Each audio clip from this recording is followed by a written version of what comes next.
Hello everyone, welcome to Winthrop in the World. I'm Paul Baskin, and with us today is State Representative Jeff Turco. State Representative Turco covers Winthrop, and your district is also Revere a bit? Approximately 40% of the city of Revere I represent, yes. Well, thanks for joining us again.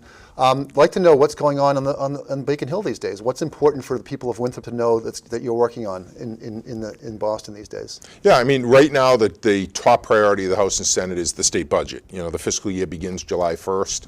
The House passed its version of the budget a few weeks ago. The Senate passed their version of the budget last week. Now a committee of 6, 3 members of the House, 3 members of the Senate will get together and try to work out the differences between the two branches so we can send a proposal to the governor. Is there anything that major should be changing that people in town should know about? Well, I mean, I think the good thing is that, you know, both the House and the Senate have invested a tremendous amount in public education. The millionaire's tax that the people of the state voted to amend our state constitution was expected to bring in $1 billion a year. It's bringing in close to $2.5 billion.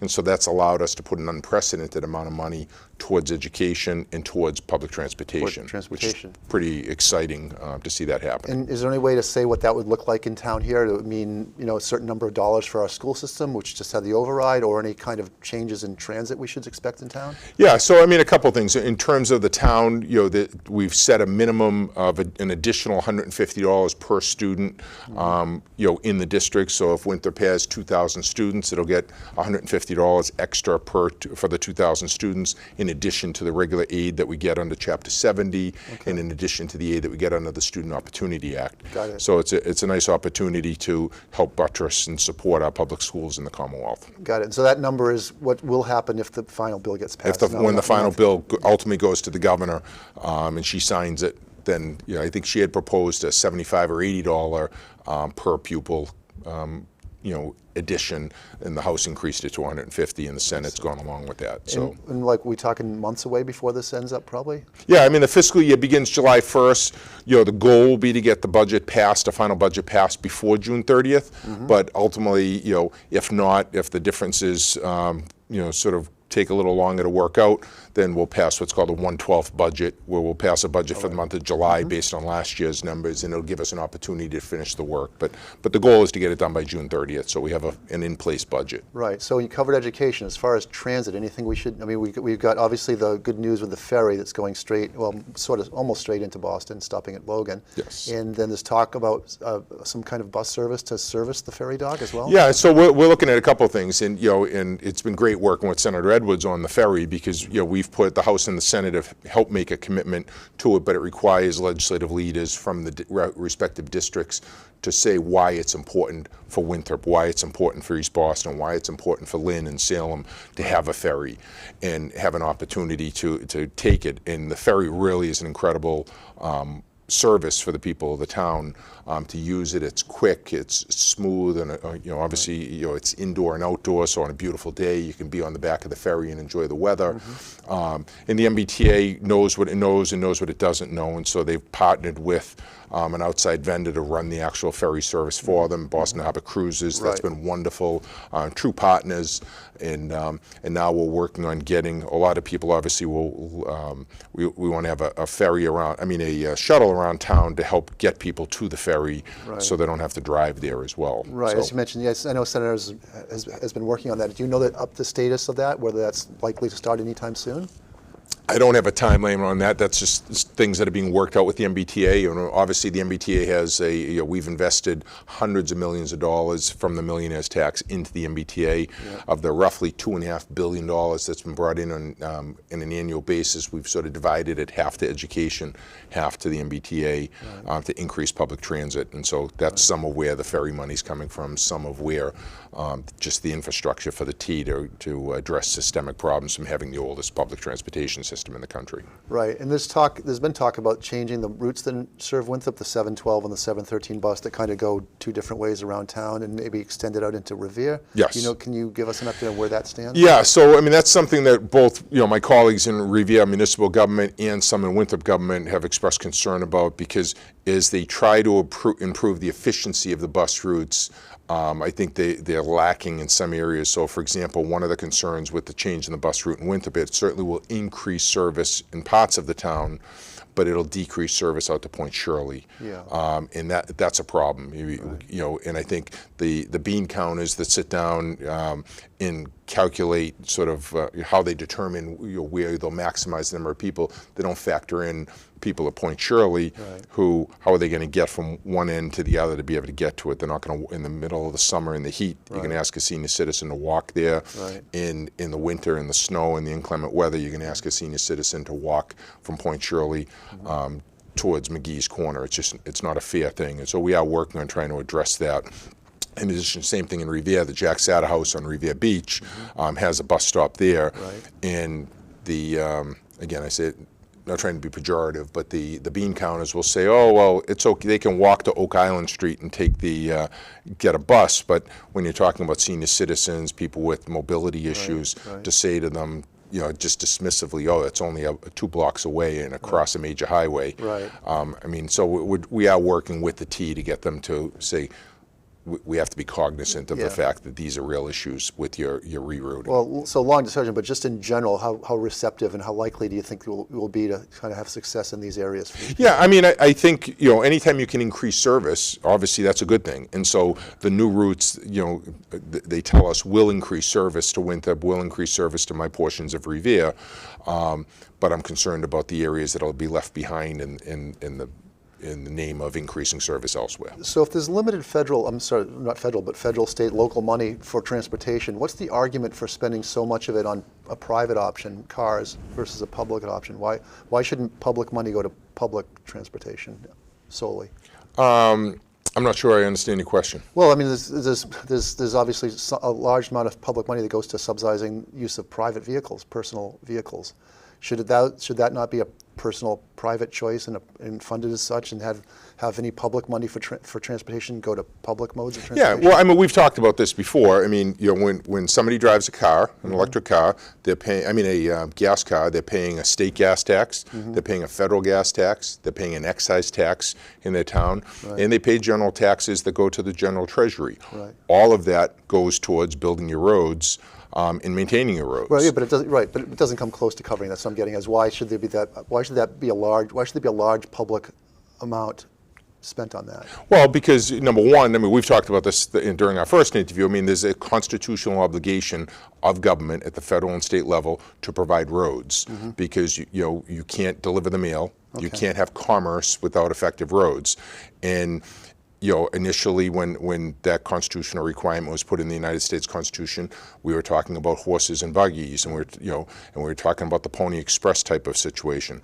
But today's modern day Pony Express is Federal Express, and UPS, in the United States Post Office. Right, which are all private things that could pay the private amount of that cost. Well, but that's not what the Constitution requires. I mean, the Constitution affirmatively gives. It talks about a post road. It talks about the federal government's responsibility to build post roads. Okay, not highways, but in any event, still on the budget, the 3A issue. I mean, I realize it's not something you're necessarily directly working on, but there was a bill recently. There was an attempt to change it, right? And there was some amendments offered to it. I know you've talked about somehow exempting Winthrop from it.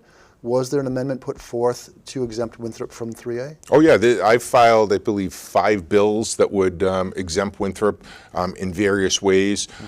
The Executive Office of Housing and Livable Communities had a regulatory process because what they did was illegal, and the court ruled that they violated the law, ordered them to go back to the drawing board. In the height of arrogance, they basically took the illegal regulations and just declared them emergency regulations, and then went through and basically made no substantive changes. Our town manager and town lawyer, Tony Marino and Jimmy Cipolletta, put together a coastal communities exemption for 3A. That's what I'm getting at. Yeah, just so we should remind people 3A instead of using, it's the MBTA Communities Act. It's basically the state law that requires cities and towns with MBTA service, which is basically all of the Boston area, except for Boston, well, a minor exemption. The city of Boston is exempt. Yeah, there's a long discussion on why that is too. There may be reasons for that, but in any event, the point being that Winthrop and other towns are required to rezone somewhat to accommodate that. Winthrop has a plan to do that. That wouldn't change much of anything. The question I'm getting at is there's talk about just trying to exempt Winthrop entirely, and I'm trying to understand if there was a vote on that and what came of No, that well, idea. so there's bills that are before the Housing Committee Right. that haven't been heard yet. I see. And so those bills will be heard over the course of the next 2 years. Right. The simple reality is, Speaker Mariano has publicly said, for example, in the Milton, in light of the Milton case, Right. has said that the state has got it wrong and Milton should not be in the district, but I don't care, we're not going to change it. Yeah. And so I think the leadership of the House in the Senate and the governor have buried their head in the sand and said, we are going to, we're not going to admit that there are flaws in this law, and we're going to force the issue on cities and towns, and to hell with the benefit of the cities and towns. And I think that's a very lamentable decision. They're trying to solve a housing crisis, Right. and as they perceive it, but they're not looking at the individual nature of each community, and I think that's just wrong. Well, I think they would dispute many aspects of how you just characterize that, because I think that this case went to the Supreme Court, the state Supreme Court, and the state Supreme Court upheld it. So Well, they ruled that they violated the law. I mean, it's unequivocal. They said that they violated the law that allows them to promulgate regulations, that they skipped 3 different steps in the process, and as a result of that, they had to go back to square one and start the process over again. I mean, that's what they ruled, that the law itself was constitutional. Right. But they ruled that the process in which they put together their regulations violated state law in 3 specific respects. Right, and those are all respects that the state's working on fixing, I believe. Well, ultimately what they did was, again, they took their regulations, which were struck down, and just said, we're going to declare them an emergency. We're going to implement them on an emergency basis. And then they went and said, we're going to take public feedback. They took public feedback, which is required under the law, and then they totally ignored every bit of public feedback, made no changes, and then implemented their regulations because they don't deign to listen to the public that they're supposed to serve. Long discussion, but I mean, you're saying they ignored public feedback, but isn't it the case that there's many people in the public who also support this and believe that we actually do have a housing crisis and that it's good to build more housing and it's good to build it near transit? Well, Is that not the public opinion? I'm all for building near transit, but I'm for truly building near transit, and I'm also a supporter of equity. Right. The idea that the city of Boston, whose population is 125,000 people less today than it was in 1950, that they're exempt from 3A is an insult to the working class men and women that I represent. What's your understanding of the reason for that exemption? Looking into it, it seemed like the answer is just that Boston was never part of the MBA communities or whatever, but without a reason for why. Because historically, Boston, if you look, so this is in the weeds, but so let's do it briefly. I'll do it briefly. So Chapter 40A is what regulates zoning in every city and town in the Commonwealth, except for the city of Boston. But why is that? I guess that's the question. Because they always have had the state has sort of kept more control over some of the things Boston does. Okay. So for example, Winthrop has a licensing board appointed by the council president. Right, Boston, it was appointed by the state. Yeah, I get that's a good explanation, is that because it's the state capital, sort of the equivalent to maybe Washington, D.C., where there's things that the federal government keeps control over. There's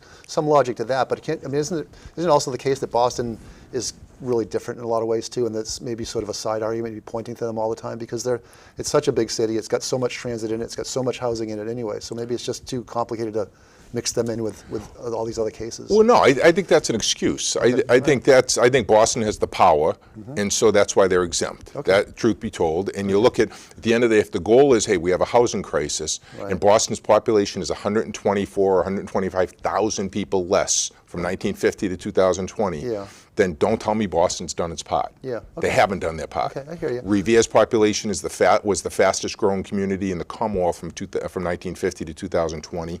Winthrop's population has stayed the same. When Boston gets to where it was in 1950, then tell me that they've done their part. A lot of things to spin off, but one is the cost implications. Regardless of where you are, the state Supreme Court has ruled, and that does put the state in the position to cut off funding to Winthrop in certain areas. How big a concern is that, and what's the actual effect of that on people in Winthrop in terms of what they're going to be paying? Well, I think, obviously you don't want to see the town lose grants, and that's why, myself and one of my colleagues, a Republican colleague, Rep. Ken Sweezy, we have a caucus against 3A in the House and Senate, working with colleagues to try to get some momentum to get leadership to recognize that this is a mistake. And so we're working internally to do that. But I think also, the truth be told, Winthrop doesn't get a lot of state grants that are subject to the restriction. And so the parade of horribles that the build baby build crowd want, it's just, it's not a reality for Winthrop. That it's a small amount of money that we're at risk of losing. And when you're trying to preserve the makeup of a community, and particularly you have to look at the whole community. You have to look at the fact that the legislature, I think wrongly, passed and the governor signed, or I wasn't for it, the accessory dwelling units. Right now, by law, we can add 2,600 rental units in the town without changing anything. Right. That should be factored into the MBTA Communities Act. But of course, in a height of arrogance, it's not. And is that the ADU, the auxiliary dwelling units? Do you think that's a good idea in general? That people, maybe they have a grandparent that they want to live with them, or a grandparent wants to have a grandchild they want to live with them? Is this a bad idea in general? I think, so the way it was passed, it's a terrible idea. I filed an amendment that would say, because it was sold to the public that, this is a granny flat, or this is for if you have a sick kid.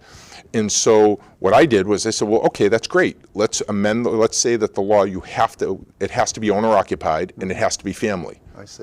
And they said, oh, no, we don't want it to be owner occupied and we don't want it to be family. Right. Even though they kept telling the public this is about the granny flat or about the sick kid. Right. But truth be told, that you're going to take single-family homes, you're going to make them into two-family homes, right. And now actually you can make them into three-family homes. By right, you can make them into a two-family home, and it's going to flood our neighborhoods. And if you're in a MBTA Communities Act zone, the parking requirement is 0. And so, you think about some of our neighborhoods where the streets are already overcrowded with cars. Right. You don't like cars. We're already overcrowded with cars, and now we're going to turn around. We're going to let everybody that has a single-family home convert their home into a two-family by right, with no parking requirement. Well, what's the logic for a parking requirement? What if we instead gave people the free choice to decide that they want to not have a car and they want to rely on transit? Should that not be a free choice in this country? Well, I support the free choice, but the simple reality is a lot of people exercising their free choice choose to buy cars. And so now all of a sudden you have a neighborhood that's already overcrowded with vehicles on the street. Right. And because people exercise their free choice to buy a vehicle and to own one, now all of a sudden, the streets are even more overcrowded, and then you get into a situation where when you have inclement weather, where are people going to move their cars off the street? And the fact that you're going to tell a city and town you can't plan for that. Right. We're supposed to be for planning. We're supposed to be for thoughtful planning to allow cities and towns to plan their future. And I hear that, but if the law says that you can't put the parking unit there, but people want to live there anyway, what's wrong with offering people the right to move into an area but not bring a car with them? Why would you? No, I'm not opposed to that. I think a city or town should be able to say, I think Winthrop should be able to say, okay, if you're going to have an ADU, then you can't have a vehicle registered to you. Right. But the law doesn't allow that. I see. The law says they can't require parking, but it doesn't allow. So you're concerned that people, even though they can't find a place to park, they'll get a car anyway. Maybe, or is it possible people just say, well, you know what, I understand the deal is that there's no space there, so I'm just going to move in there without it. Would you expect people? That's sort of how the free market works. People would look and say, well, I can't reliably park within 5 blocks of that house, so I'm either going to not move in there or I'm going to move in there with the understanding that I'm not going to do that. I think you'll see some, but if you have up to 2,600 or so single-family homes that can be effectively become two families under the name of accessory dwelling units. Number one, you're going to further exacerbate the housing crisis because you're going to increase dramatically the cost of homes.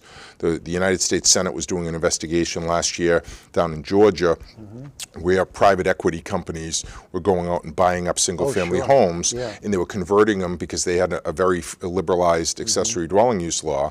Now, they get to claim depreciation on the property that you and I as a homeowner wouldn't be able to claim. Okay. So they can afford to pay more for the house, so they artificially drive up the cost of single-family homes to make them investment properties. Right. But isn't that maybe, if that's the problem, maybe is that the problem that should be addressed rather than addressing it through parking minimums? Well, I'm not. I think the problem is if you made it owner-occupied, you solve that problem. But in Massachusetts, the law that was passed was never really about the granny flat or about. How would it solve the problem if the person moving into the ADU is a child or a grandparent who has a car either way? That doesn't preclude you from having it just because you're a grandparent? No, so for example, if my home on Court Road in Winthrop, if I could sell it for X on the open market today, and now because of the accessory dwelling law, I can convert my basement into an accessory dwelling unit. I can get $2,500 to $3,000 a month in rent. If I put my house on the market today, right, it's clearly worth a lot more just because I can earn $2,500 to $3,000 a month in rent. So if you put the restriction I wanted in, which was that the unit had to be owner occupied and family, now all of a sudden if a private equity company comes to buy my house, they're not going to be able to maximize the money because they have to sell it to Jeff and Jeff's kid. So it's not about parking. It's about who's going to own the property. It's about who's going to live there. And the fact that we've taken away the right of a city or town to thoughtfully plan accessory dwelling units. I mean, I agree with you. If I get a sick kid, God forbid, or I get an elderly relative that I want to move into an apartment, that's a good thing. But it shouldn't be that it just becomes a free-for-all where every single, for some reason there's a desire at the state level to view people that own single-family homes as sort of the enemy. And I think frankly, it's wrong, it's misguided. I mean, I grew up, the American dream was owning a single-family home with a picket fence, a dog named Spot, and a couple of kids. And today, it's like, we look at it and say, how dare you want to own a single-family home? It's wrong. But how is it making them the enemy if you're telling them not only can you have that house, but you can actually bring in more of your family? That doesn't seem like it's making them the enemy, does it? Well, because it's not, the family is what they threw out there to get people to think this was a good idea. Oh, they're saying it's not about family. I could rent my house to you, Paul, I hear you. And get $3,000 a month rent. And then here's the worst part is they added in, by right, you can put one in. But by special permit, you can put in a second, a third, a fourth, a fifth special permit. So effectively, they're trying to destroy single-family zoning in the state. Or there are plenty of people that are more choice, because maybe there's some people who don't want single family, and that's what the kind of. Well, then they shouldn't have bought in a single family district. No, I'm talking about people who are trying to come in. If you want to move into Winthrop, right, or you want to move into Revere, or you want to move into Dover, and you're buying a home in a single-family district. If you don't want to live in a single-family district, go buy a house in downtown Boston. Go buy a house in an area that has. I mean, I never understood the logic of people saying, "Well, I love Winthrop so much, I want to come in and change it to something it's not." I mean, this is a beautiful community. It's got. The overwhelming majority, I think it's 65% of the housing stock in this town is not single-family zoning. So you have plenty of a mix between multifamily, single families, condos, apartment living, and we have it all. You don't need to then turn around and vilify the people that choose to live in a single-family neighborhood. Well, I don't know. Is that vilifying to give people choice? Maybe it is. But you made an interesting comment about people trying to change Winthrop. That's a real undercurrent that we hear a lot. We hear it in the sense of people talking about people who are from here. Maybe that's one question. Does somehow having roots in this community give you more of a right to decide its future than somebody who's moved here in the last 10 years? No, I mean, I was, listen, I ran for office the first time in this town in 2010. And one of the comments that somebody said is, well, when I was looking for support, they said, well, you're 539 and we're 846. And I said, what? And they said, well, we're the original Winthrop people because we have the original exchange. You're new. And I said, you know what? I chose to come here. I chose to raise my family here. So I think whether you came here yesterday or you came here 100 years ago, I think everyone's a wonderful part of a necessary member of the fabric of the community.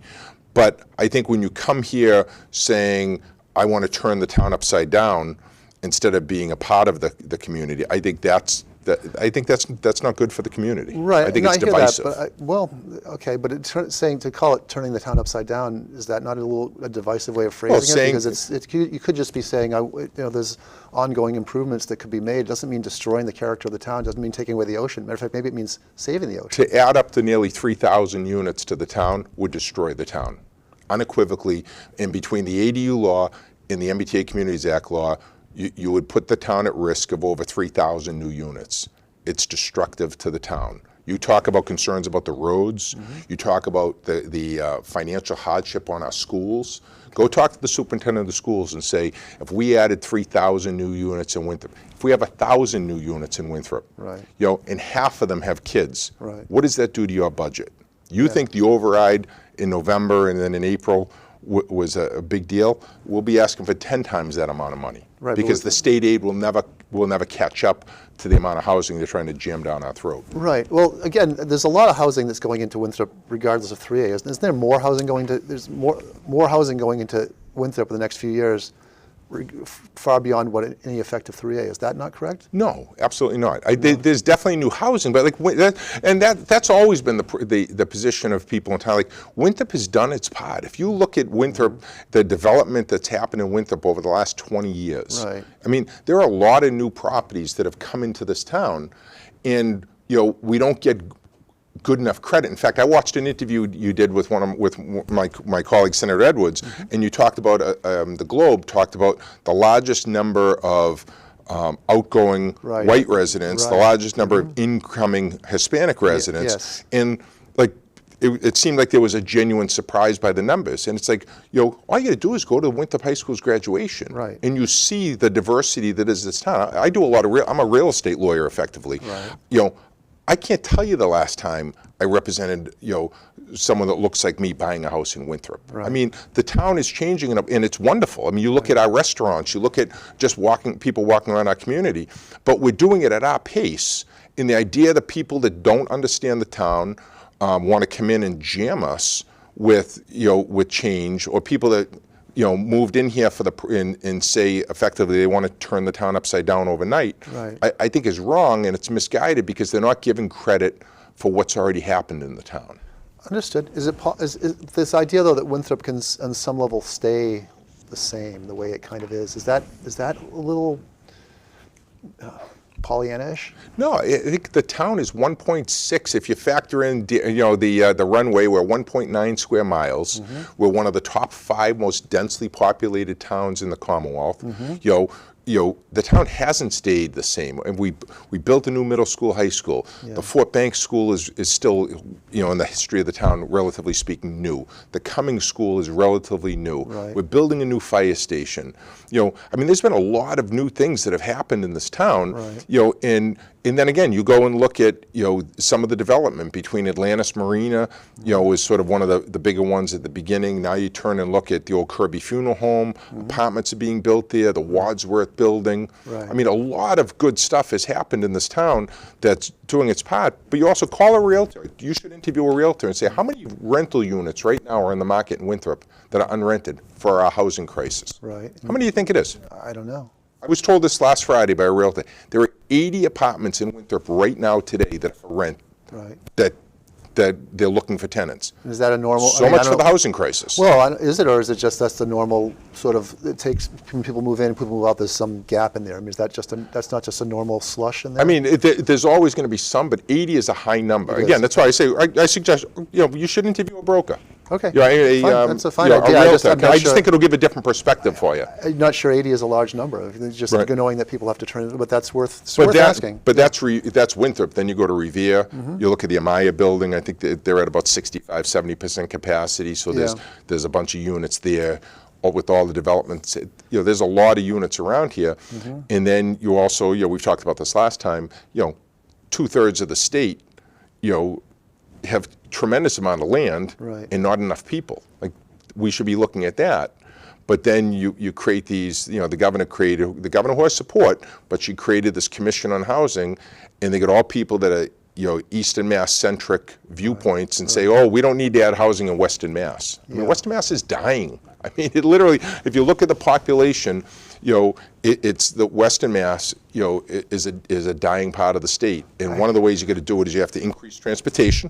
I mean, put a high-speed rail out to the Springfield area. Get it so you can get from Springfield to Boston in 45 minutes. Now all of a sudden you open up that whole area of the Commonwealth for cheap land where my kid can afford to buy a house for $350,000-$400,000. Where here you can't buy parking spaces for that. That makes sense. Although I'm not sure it's dying. I mean, I have friends out in Western Massachusetts, and I know having trouble finding housing. It's not cheap out there either, and it's not necessarily abundant either. But maybe you're suggesting there should just be more housing built out there. But just if I could, I look at the numbers. So if you look at, again, 1950, and you look at the United States Census map, and you look at the the congressional districts.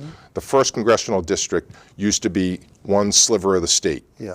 And then 1960, 1970, now all of a sudden... By the way, you're talking about the western end of Massachusetts. The western end of Massachusetts, North Adams, Pittsfield, sure. Lenox. Yeah. That area now runs all the way, because there are so few people, that area now runs all the way from there right to the Worcester border and up to North Middlesex County, because there aren't enough people there. They can't get 700,000 people in Western Mass anymore, so they have to go into Middlesex and Worcester County. Yeah. You know, that's what I'm talking about when I'm saying it's dying. I mean, there's some vibrant, one of my kids goes to college out in Chicopee. Yeah. There are some really nice areas out there. Yeah, You know, right. you see those old beautiful, majestic homes in the Springfield along the Chicopee border. Right.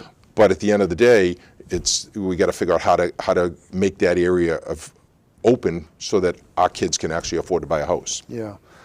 Well, Representative Turco, I had a list of other things to get to, but as always, we're very entertaining and informative to hear from you on these. So I'm grateful for you taking the time, and I hope we can do it again. And I want to thank you, because the first time you invited me on, I wasn't sure how it was going to go, but I think I've watched a bunch of your episodes, and I really think it's a great public service. I think of when Ron Vecchia used to do a show like this, or Dick Bangs used to do a show. I think these are important things to let people hear perspectives, and I think you've been fair with allowing different viewpoints. You push back when you need to push back, and I think that's it's healthy, and it's good for the public to see that it's okay to disagree, but disagree respectfully. So I want to thank you. I think that's important. Thank you. Thank you. No problem. Thank you.